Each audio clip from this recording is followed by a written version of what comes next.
طبعا بعد نهايه جولتين من بدايه الدوري المصري الممتاز شفنا النادي الاهلي بيلعب بتشكيله مختلفه في الجولتين اللي لعبهم. تتوقع النادي الاهلي هيلعب بانهي تشكيله لو اللعيبه كلها جاهزه لنهايه الموسم؟ تعال بقى نعرف مع بعض. نبدا بحراسه المرمى وهو اكيد مصطفى شوبير، والبديل بتاعه طبعا عارفين محمد الشناوي، والثالث الحارس الثالث هو محمد سيحة. نخش طبعا على الباك رايت، طبعا مفيش غيره هو محمد هاني. نخش بقى على الباك ليفت، بالاداء اللي عمله كويس في الماتشين اللي فاتوا اتوقع انه هيبدا بكريم فؤاد، والبديل بتاعه طبعا هو محمد شكري اللي شفناه اول ماتش وكان اداؤه متوسط شويه. هنخش دلوقتي على قلبي الدفاع، طبعا في حاله جاهزيه الثنائي ياسين مرعي وياسر ابراهيم طبعا يلعبوا اساسي. طبعا ياسر ابراهيم وياسين مرعي اتصابوا في اول جولتين، واللي هيبداوا مكانهم هم اشرف داري واحمد رمضان بكا. هنخش دلوقتي على نص الملعب وهنبدا بمركز 6 وهو الدبابه اليو ديانج. هنخش دلوقتي على مركز 8 واللي مفيش خلاف عليه هو اللاعب محمد علي بن رمضان. وطبعا ثالث واحد في خط النص اللي مفيش خلاف عليه لو جاهز بنسبه 100%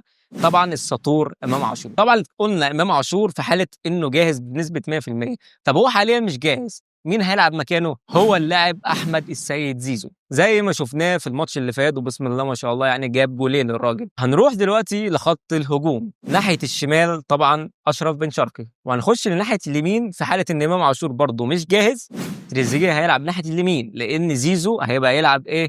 يلعب صانع لعب. من وجهه نظري في خط الهجوم راس حربه انا شايف ان جراديشار يبدا اساسي عادي، ودي التشكيله من وجهه نظري. لو انت عايز تتكلم في اي حاجه ناقشنا في الكومنتس. وده كان خبر على السريع.